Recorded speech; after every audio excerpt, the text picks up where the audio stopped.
Well, Magna Carta this year is the 800th anniversary of the Magna Carta, which is Latin for the Great Charter. It was written at a place called Runnymede in Surrey in England in 1215. And Lord Denning, the Lord Chief Justice of England, has described it as this, as the greatest constitutional document of all times, the foundation of the freedom of the individual against the arbitrary authority of the despot. It's seen as being that significant. It was created in response to the rule of King John, pretty awful rule, and it represents the first legal entrenchment of a demand for due process within the judicial system. It's the first set of limitations placed on a monarch as someone answerable to the law. This is the key for Magna Carta. And perhaps most notably as well, it is where we first see rights language extended to, quote, all free men, which hadn't existed before that, rather than it being restricted to an elite group. Recently, President Obama has stated that it first laid out the liberties of man, this document, so it's seen as a foundation of good government, of modern democracy, and even of the United States Declaration of Independence and of the Universal Declaration of Human Rights. It's of an immense historical significance, and it's assumed like totemic status within the political elites, particularly in the West. It was once described as the greenhouse in which certain ideas about the individual and the state were first allowed to germinate. I've taken much of what I'm going to talk about today, by the way. I need to give a mention to this booklet by Theos, the public theology think tank in the UK, by Thomas Andrew, The Church and the Charter, Christianity and the Forgotten Roots of Magna Carta. I've basically plagiarized this, so confession is good for the soul, and now I can move on, now that I've said that. As this place where certain ideas about the individual and the state were first allowed to germinate, the Charter was developed by an intellectual tradition that was heavily influenced by the thinking of the Christian Church and Christian theology. Today, the role of the Church in its formation represents a bit of an embarrassment for the secularist inheritors of the Enlightenment. This has resulted in the marginalization or even the willful denial of the role of Christianity in the creation of Magna Carta. And it can be seen in the commemorative events that we're having in the UK and the exhibition at the British Library, which all but ignore the ecclesial involvement in the document. In the media, in politics, in academia, there is often a deafening silence among liberal secular elites on the Christian roots of Magna Carta. And beyond mere ignorance, this represents an historical deconstruction, a rewriting of history to suit the dominant ideologies and therein shape the future. This thinking is proceeding at pace. And if you remember anything from today, please try and remember this, that a battle is raging today about yesterday for tomorrow. It's historical deconstructivism. A battle is raging today about yesterday for tomorrow. And this is a good example of that, I think. So clearly these untruths, they must be challenged, and as Christians we need to defend and to celebrate our illustrious contribution, unparalleled contribution, I would say, to political thought, to government, to law, to equality and to human rights. But if we are to continue to demonstrate these signs of the kingdom for our healing and for his glory in these areas, we've got to move beyond, this is what we've got to do as well, I think, move beyond the simple exposing of error and just criticising secularism. We've actually got to find ways to articulate practical visions for a plural society from a distinctively Christian perspective. That, for me, is the great challenge that Magna Carta throws up for us. So, the historical context of Magna Carta. I was going to show you a rap done by Horrible Histories at this point, but we haven't got the technology to do that. Like many of the rulers in the Book of Kings and Chronicles and Samuel, King John did evil in the eyes of the Lord. He was an absolutely awful king. He was arrogant, inept, wicked, truly shocking. And his reign brought war and bankruptcy to England. He was obsessed with increasing his own wealth, his own power, and he imposed heavy taxes on the population and increased the power of the monarchy into more and more areas of life. This was done ostensibly by using the judiciary to administer laws to pressure the barons, these were the rich landowners, the influential people of the time, the lords and the church, into doing his will. And as bribery and corruption increased in England in the medieval court, King John's demands became more exorbitant and more cruel, much once more. And with rumours of coups and plots arising, the king, despite previously opposing the church and the pope at every turn, remember this is all pre-Reformation, he appealed to papal authority to mediate. And following a crushing military defeat in France in 1215, John returned to face concerted demands from the barons that he adhere to the original coronation charter of Henry I, which committed the king to govern in a fair and just manner. After negotiations failed on the 17th of May, while most of the city was at mass that day, the barons raised an army which they called the Army of God, and they seized London. They took over London. Unable to wage war against his own capital, King John had no choice but to meet them and hear their demands, and they eventually met at Runnymede on the 15th of June to resolve things. The barons who extracted the charter from King John had their own interests and their own agendas to preserve, and following the signing of the charter, they declared peace on 19th of May. But when 2 months later, the king successfully appealed to the Pope to annul the charter on the basis that he was signed it under duress, the barons once again declared war on him, and the Magna Carta became basically a historical oddity. It faded into history from that point for quite a while. So, what does Magna Carta say? What's in it? Well, following the foreword, the Charter consists of 63 clauses that deal with the grievances of the barons against the king. These were mostly about limiting the king's ability to raise taxes, seize lands, impose fines, or create laws without any consent. As often as, quote, an often confusing mixture of the very specific and the deliberately vague, the Charter also embodied 3 key principles which act as a framework for securing these demands. The first principle is due process, which Clause 39 famously states that, quote, "No man shall be seized or imprisoned or stripped of his rights or possessions or outlawed or exiled or deprived of his standing in any way, nor will we proceed with force against him or send others to do so, except by the lawful judgment of his peers or by the law of the land." We take these things for granted today, but there was a time when they didn't exist. Directly challenging the idea that justice is synonymous with the king's prerogative, this clause effectively took justice out of royal control. The second principle, Clause 61, subjected the king to the judgment of a set of barons, of other rulers in the land. In the event of him reneging on his promises or duties or acting unjustly, the clause enabled this group to hold him to account, even to the point of seizing the king's lands themselves. This constituted a radical challenge to sovereign monarchical authority in Europe. The third principle of note is the extension of liberties and rights to commoners, to everyone, something almost without precedent in the medieval world. Nothing like this had happened before. So these provisions made for free men occur in 6 of the Charter's clauses, Clause 15, 20, 27, 30, 34 and 39. And it would be centuries later before they were eventually began to be realised in law. Even so, the language of Magna Carta helped to set a precedent in which all free men are seen as having certain rights and liberties based on their individual status rather than their social status. Preceding the 3 clauses, at the very start, in the first clause, we have the promise of King John that, quote, "The English Church shall be free and shall have its rights undiminished and its liberties unimpaired." The presence of this statement at both the very beginning and the very end of the Charter, like a capital letter and a full stop to the whole thing, is strongly suggestive of a long-running struggle between the king and the church.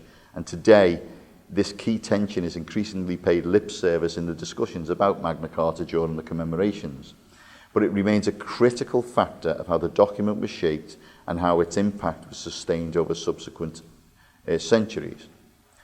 So the role of the church, following a couple of centuries of power struggles between the papacy and between various European monarchies, most notably about the appointment of bishops. You've got to remember bishops were incredibly important voices into the populations at that time. Things come to a head in 1170 with the assassination of Thomas Becket, the Archbishop of Canterbury, during the reign of Henry II, John's father. And this key historical event had the effect of strengthening the position of the church against the state. It turned popular opinion against the monarchy from the people. And it was also at the time that John of Canterbury, he had a review of the scriptures to better understand the role of secular authority, and he concluded that there was actually a moral basis for limiting monarchy, for limiting power of the state. So, when in 1207 Pope Innocent appointed the English cardinal and Parisian theologian Stephen Langton, King John was outraged. Langton had lived in Paris for 25 years, studying, then lecturing on theology, until he gained such a reputation for learning that in 1206 Pope Innocent called him to Rome and made him cardinal priest of St. Chrysogonus. Here he taught theology, and Roger of Wendover said that, quote, the Roman court did not have his equal for learning and moral excellence. The man was a genius. Indeed, Langton is recognised today as the man who divided the Bible into chapters and verses. He's the man who gave us numbers in the Bible. So, when John refused him entry into England and exiled the Canterbury monks, the Pope excommunicated John. Later, when forced by his troubles and debts with the barons to make amends with Rome and with the Pope, Langton was admitted to Canterbury as the Archbishop, and importantly, followed in the footsteps of his predecessor Thomas Becket as a defender of liberties of the Church against the state. After writing two earlier charters to study the freedom of the Church to select its leaders, Langton established the principle that the king should be held accountable by a codified system of law.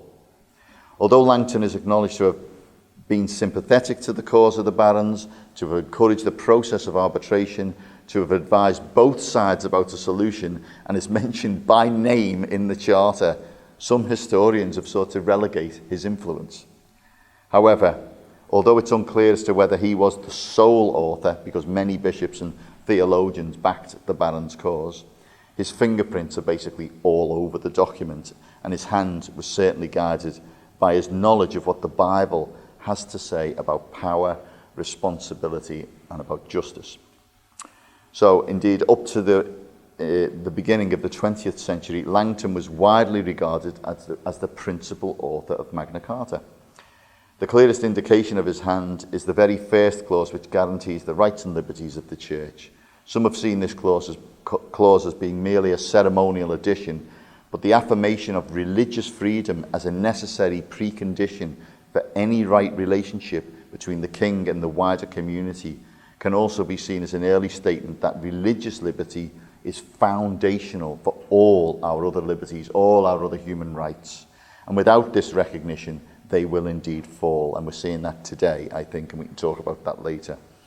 Additionally, with a preparatory document known as the Unknown Charter of Liberties being entirely secular and omitting the Church's role totally, Langton's scriptural and ecclesial input to the Magna Carta is absolutely clear to see. And although Langton is considered to be the key mind behind the actual text, it's worth noting that it was also preformed by Henry I and innumerable others in line with England's common law tradition. And it starts and ends as a religious document concerned with, quote, the health of the soul of the king, and with, quote, the honour of God in the land, and with the exaltation of the Holy Church. In addition to that, the king acknowledges that the advice for signing the Carta, pressure, comes from the bishops first and then from the barons, all of which beg some important questions about us during the commemorations, which are so muted and so secularised at this time. If the signing of the Magna Carta was a conflict between the king and the barons, as some secular historians tell us, then why does it start with a solemn clause to defend the liberties of the church? Why were the barons so concerned with the inviolability of the rights of the church rather than their own rights? And why did it start with acknowledging the fact that the evidence given by the bishops and then subsequently come to the evidence given by the earls about the kingdom? And isn't it strange that a document presumably initiated by the barons pays such high homage to the church?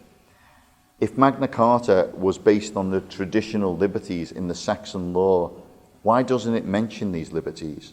And why does it explicitly refer to God as the source of all liberties? The highly likely answer to this is that Magna Carta wasn't drafted by the barons, and the English liberties didn't come from a political struggle. The liberties of England came from the church. They were based on the ideological faith in Jesus Christ and the application of his law in English society preceding Magna Carta.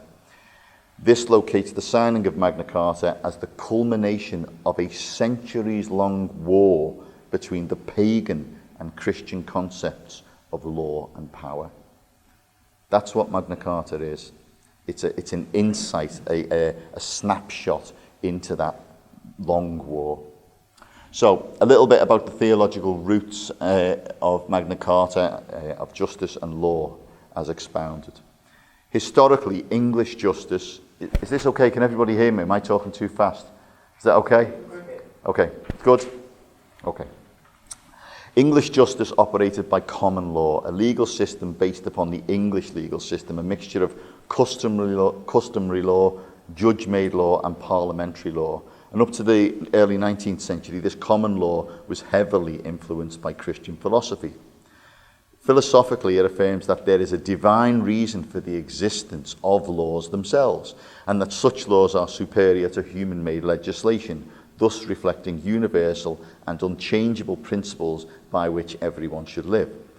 This assumption was expressed, among other things, in the Magna Carta, and it was this heritage which allowed the renowned 18th century theorist William Blackstone to write that, quote, "Any law that is contrary to the scripture is no law at all and not to be obeyed." Let me repeat that. That's quite a statement. Any law that is contrary to the scripture is no law at all and not to be obeyed. Okay. From the time of King Alfred, the English monarchs have traditionally publicly acknowledged their submission to God, indeed, alongside the Saxon legal codes making it clear that the king was subject to the law. It's also worth noting that the laws of Alfred, King Alfred, began by reciting the Ten Commandments and the other Old Testament laws. Today, at the coronations of the kings and queens in the UK, they take an oath before the Archbishop of Canterbury, acknowledging the law of God as the standard of justice and the rights of the church. And they're also urged to do justice under God and to govern God's people fairly. This happens today in our archaic system in England. The oath requires a commitment to, quote, "cause law and justice in mercy to be executed in all your judgments." Magna Carta was a development of these themes, and it reflected a theological view of the role of justice in the legitimacy of states that was famously expounded by Augustine in the City of God, in which he stated, I love this quote, by the way, this is awesome. "Justice being taken away then, what are kingdoms but great robberies? For what are robberies themselves but little kingdoms?" Quite bright, that Augustine guy, you know. I think he's got a future. Magna Carta gained much of its authority from the application of biblical teaching on justice, upholding Judeo-Christian principles such as the differentiation between righteous and wicked behaviour in law. We take this for granted now. The responsibility to administer justice without showing partiality or to take bribes, defence of the fatherless and the poor. Magna Carta advocates this. It also affirms the biblical injunction that justice and mercy are inseparable, indeed codependent on each other for good governance. You can't have justice without mercy or mercy without justice. They define each other, and that's biblical. In general, the clauses draw on a wealth of scripture pertaining to the need to deal with civil authorities who enact unjust laws. The Christian nature of the Charter can also be seen in its irrevocability through the extensive use of the word forever. Forever, forever, forever runs through the Charter. Importantly, the Charter affirms the role of Scripture as the source for those in authority to determine between what is right and what is wrong. Nick Spencer from Theos describes how Stephen Langton drew on his biblical studies in Paris, in particularly his discussion of what obedience to the law entailed. He says, quote, he based his thought on texts such as 1 Samuel 10, 24, 25, in which the prophet Samuel explained to the people the rights and duties of kingship, wrote them down on a scroll, and deposited it before the Lord. From such texts, Langton derived the idea of due process. He became willing to defend political authority, even if unjust, as long as it was legally adjudicated. The imperative of judgment by a legitimate court became his personal signature. This concern found its way into 3 major articles of Magna Carta, 2 of which are among the only 3 articles from the Great Charter that remain on the statute book today. So, Deuteronomy in particular, chapter 28, speaks powerfully across the millennia through Magna Carta. This is because, as Andrew, the author of the Theos document, has noted, as a scholar in Paris, Langton had used the book of Deuteronomy to expound his belief in the need for a written form of law that would set out the rightful activity of kings and constrain their habitual excesses. In Deuteronomy, Moses affirms the idea of equality under the law for kings and subjects alike. We think Magna Carta's revolutionary because it was written in a time 800 years ago. Deuteronomy was written thousands of years prior to this by a group of people wandering around in the middle of a desert. How radical is that, by the way? So, these ideas about equality and authority expressed in Deuteronomy reflect the earlier key themes in the cultural mandate to develop institutions upon the earth outlined in Genesis.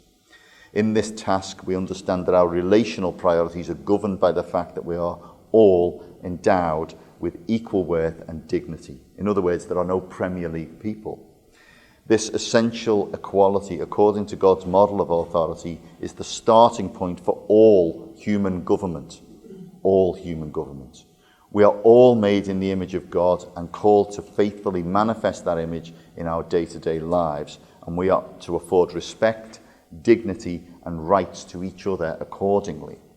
Despite the fact that there are no words in Scripture that correspond directly to the concept of rights as legal entitlements, John Stott identified 3 components of the divine purpose expressed through chapter 1 of the book of Genesis that affirm Christian support for basic human rights. We're entitled to mutually expect dignity, equality, and responsibility because we're created in his own image. Our commonality forms the incentive for the book of Proverbs to say, speak up for those who cannot speak up for themselves, for the rights of all who are destitute. Speak up and judge fairly. Defend the rights of the poor and the needy. In the New Testament, rights are described in terms of exousia, power, the command of authority, with accountability to God moving Christians beyond the idea of claiming rights to consider how they are exercised or even relinquished, how we give rights up. As Julian Rivers has observed in this mindset, quote, true moral authority comes not from having no rights, but from having them and not using them. This means that while Christians may accept injustices against themselves for the sake of the gospel, the church will protest against injustice against others and will act to pursue justice in society for all. So, for lawmaking and administration of justice, the emphasis of Magna Carta for accountability to God for the exercise of power reflects the biblical principle that given that all authority comes from God, we cannot actually be in authority unless we're under authority. Although this has clearly been used and abused historically to justify the divine right of kings, it also provided a basis for fundamental concepts of the rule of law and the need to justify actions in light of a higher power. A good example of this can be seen in the central appeal to biblical basis for racial equality during the civil rights movement era in the US. Here, Martin Luther King he held up a Bible to the US Constitution and basically said, these don't match. That was basically what the civil rights movement was all about, and that was the power of the civil rights movement. And it echoed what Magna Carta was doing. Magna Carta was holding up the Bible to the constitution of the land and saying it does not match.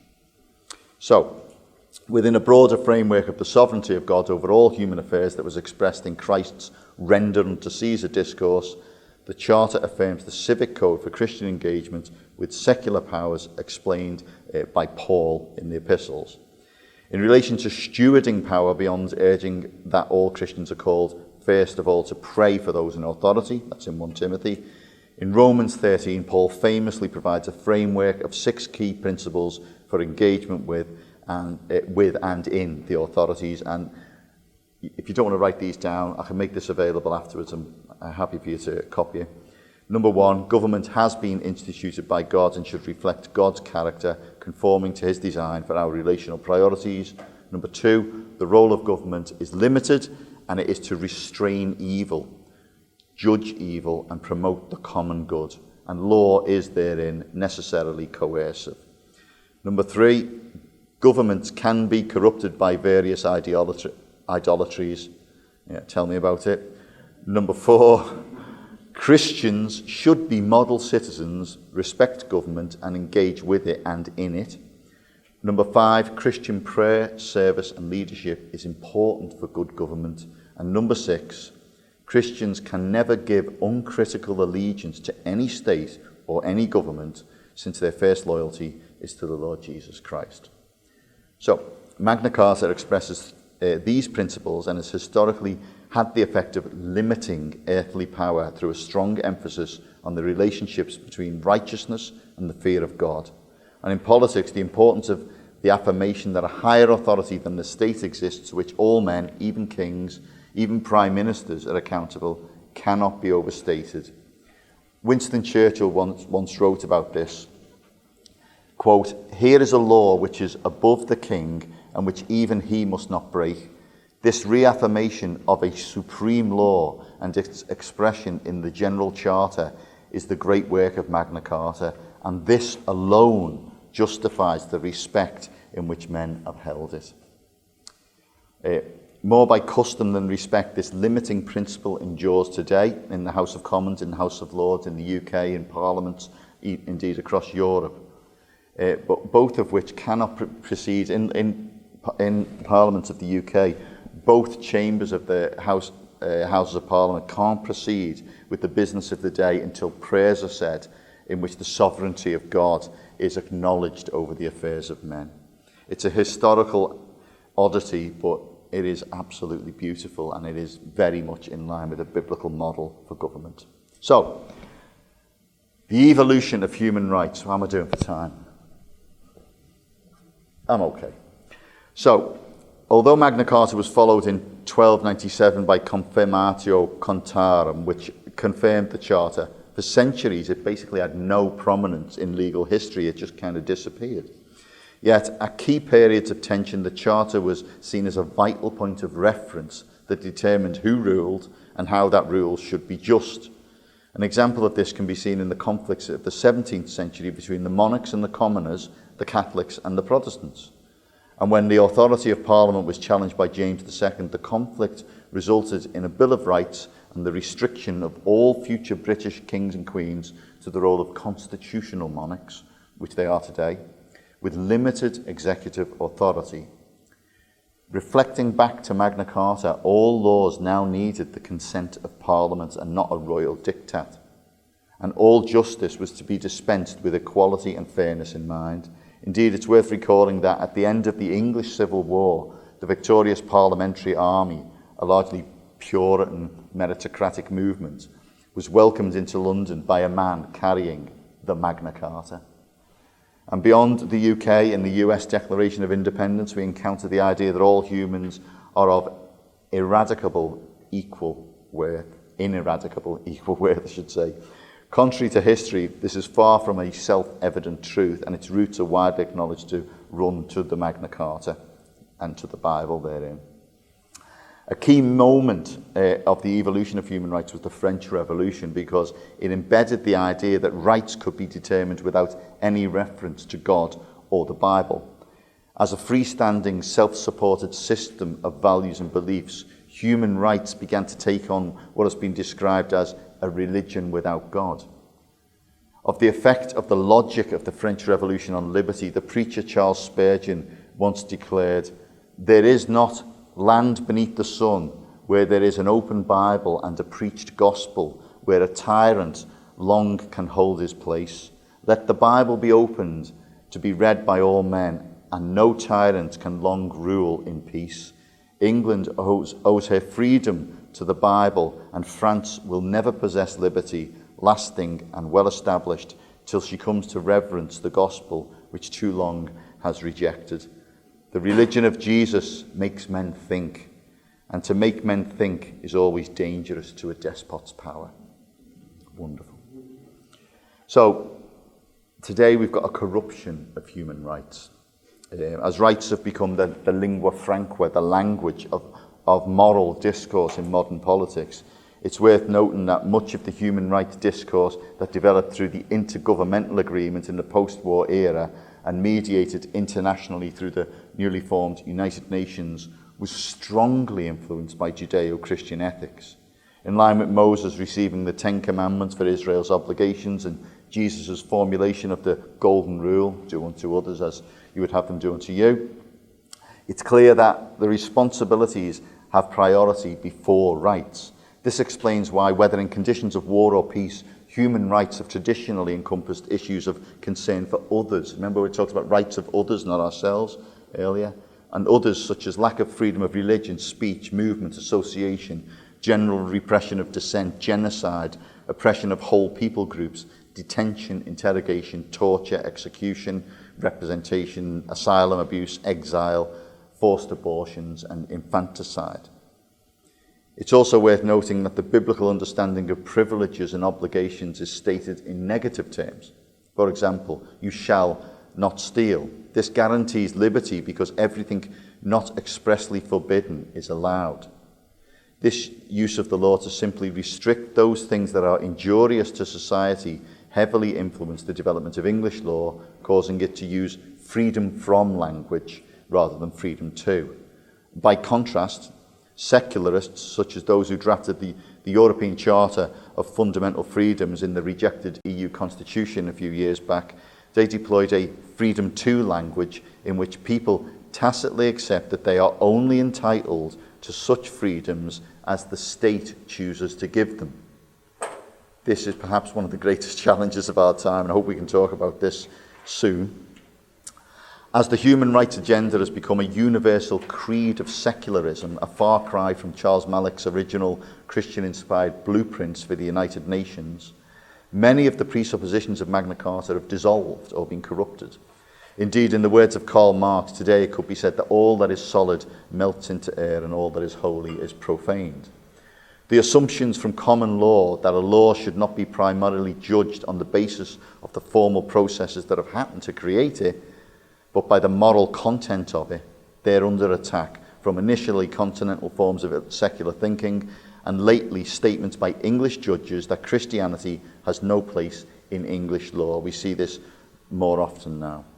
This rejection of over 1,000 years of history in which Christian ideas about equality, justice, mercy and truth, it's leading to a new subjective and dangerously political distortion of the law. Today, with secularist law, and I want to make a distinction between secularist law and secular law, increasingly given primacy over religious principles, we have a hierarchy of human rights in the UK now that's firmly established. This hierarchy has emerged, and if it's unchecked, it will surely lead to widespread suffering and oppression in the years ahead. As rights theory has moved further from its religious roots, ideas have developed that truth and power are subjective terms. This brings profound implications for law and justice. This is the postmodern turn. An example of this could be seen at the 2010 annual Theos lecture, when the guest speaker was Sir Ian Blair, the former Chief Police Commissioner, And he responded to the question, who calls himself a Christian, he responded to the question, are you a relativist? With the answer, yes, of course. His explanation was that in the context of competing and often contradictory legislative demands on policing, on law in the UK, the EU and international human rights all combining, he had no option but to be a relativist because the law was contradicting itself in so many ways.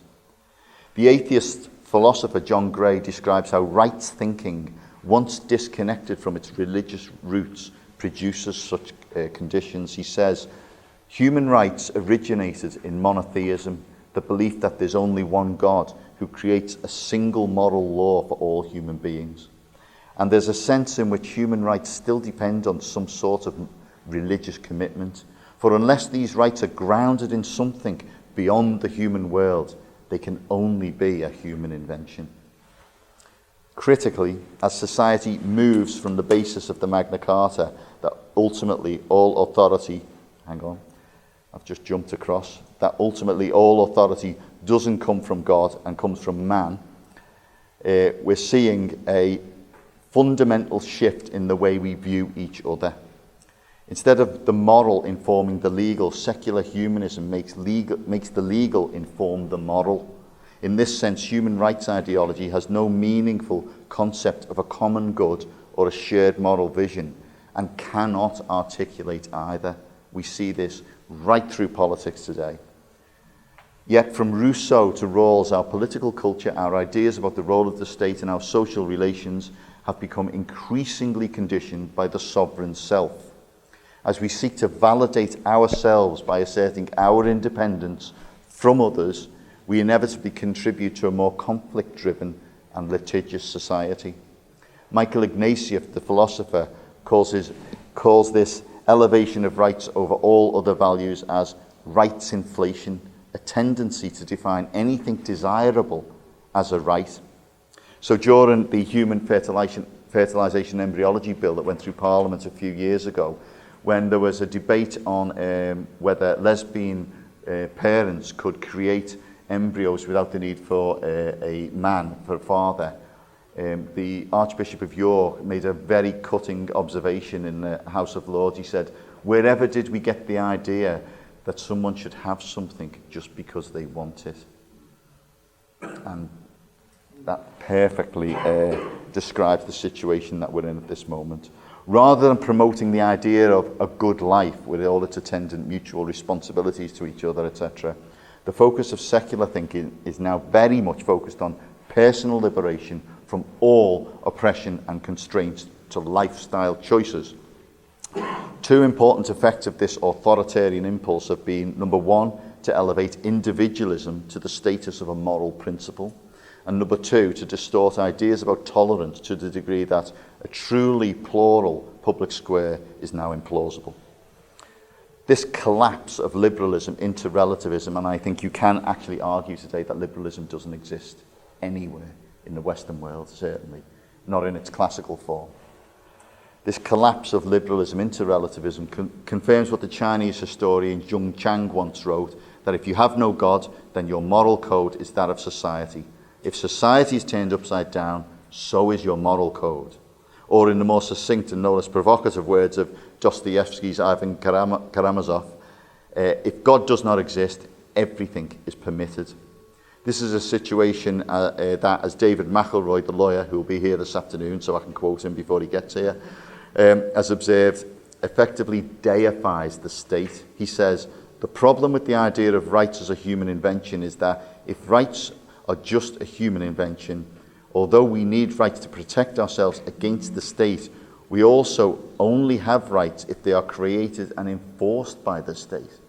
You see the state supplanting God here. So in this context, the threat to freedom does not come from an absolute monarchy ruling by diktat, in the absence of an acknowledgement of objective truth or accountability to a higher than human power. It comes from an absolute state ruling by diktat in the name of individual freedom, or the imperial regulatory state, as we call it in the UK. Today, the secular human rights agenda presents the state with an overwhelming set of mutually inconsistent demands without any criteria for adjudicating between them. This has contributed to a sense that the state can and should give itself the right to control and legislate all spheres of life, placing particular constraints on civic influence of religion through political correctness, hate crimes, legislation, and equality and diversity regulations.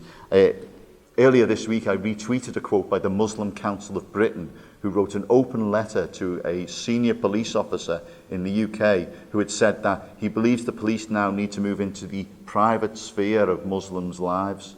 And he defined Muslim extremists as people who didn't drink alcohol and didn't celebrate Christmas. I kid you not. It's a great example of this. Another example could be seen in the ruling in Northern Ireland recently with the Ashes Cake case.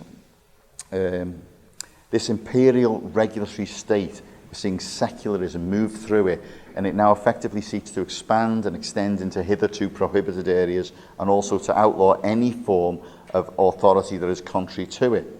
This can be seen also in the way that sexual health advice from government experts can increasingly ignore parental authority or the laws for state-appointed guardians.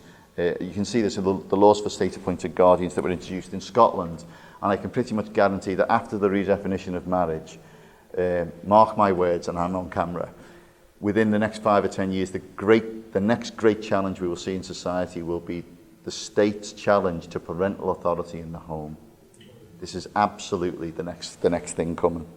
So, importantly, as a political creed, the secular state incrementally denies religion a voice in public debate and decision-making. Culturally, it enforces its own norms on all of the belief systems. And this means that although secularists talk about equality and diversity, what they really mean is the imposition of sameness. You're free to be whoever you want and to do whatever you want, as long as it's within a certain set of parameters. My friend Nick Spencer calls this totalitolerance. It could easily be called liberal fascism.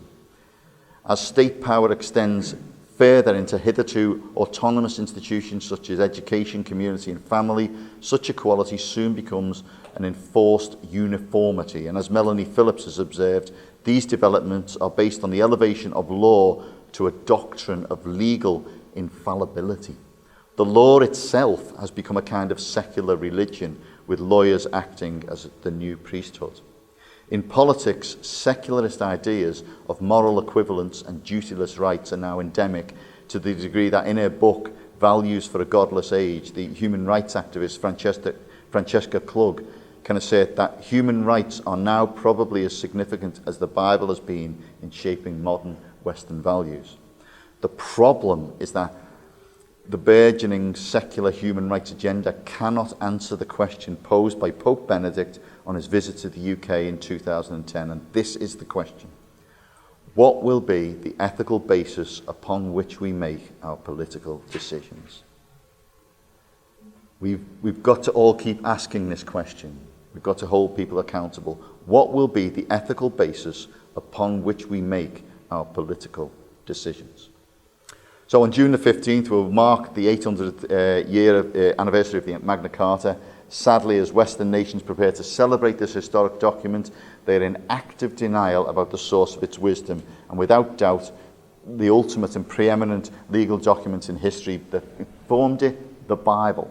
At best from ignorance, and at worst from intentional ideological deconstruction, there is a concern amongst Christians and some conscientious historians that a process of the secularization of history is occurring, in which the church's role is being minimized in popular memory.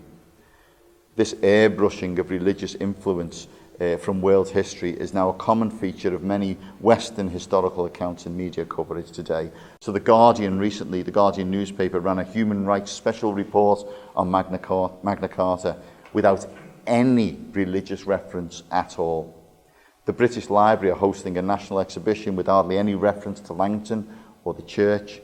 And politicians, they wax lyrical about this idea of democratic values, whatever they are, and omit to mention God and the Bible. A battle is proceeding today about yesterday for tomorrow.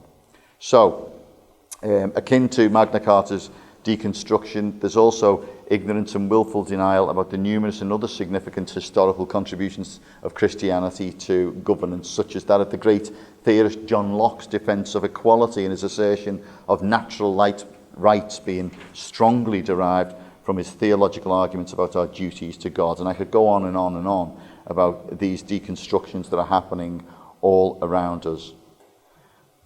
Alongside addressing the corruptions in Western thinking, what we need to do today as we survey what's happening globally, particularly with regard to the persecuted church, there's a clear urgency, I believe, for everyone that Christians, all of us, start to reclaim human rights discourse as a Christian thing.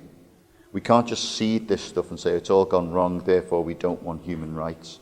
Human rights have strong biblical roots, and we need to constantly draw people back to them and propose new ways of introducing biblical perspectives in human rights.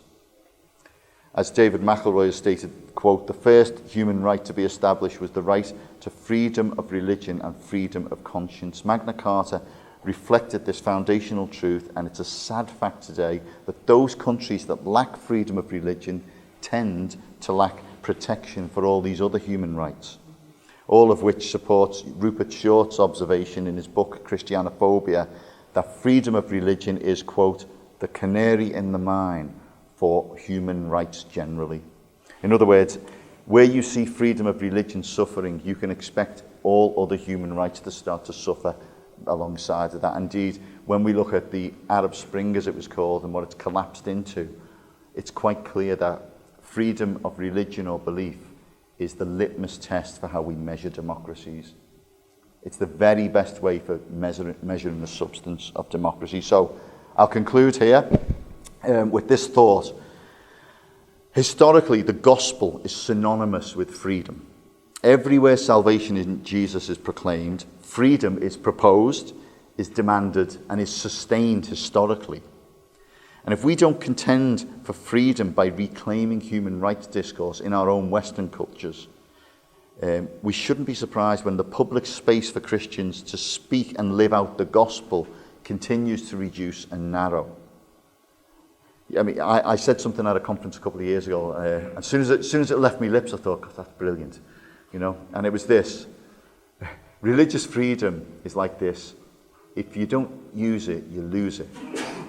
Religious freedom is something to be exercised, otherwise it's an abstract concept or a book on a shelf. And Christians really need to exercise this freedom and to exercise it for the sake of others as well. There's a responsibility we have to do that. Otherwise, we'll continue to suffer under the attacks of liberal fascism, and things like Magna Carta will continue to fade into the distance.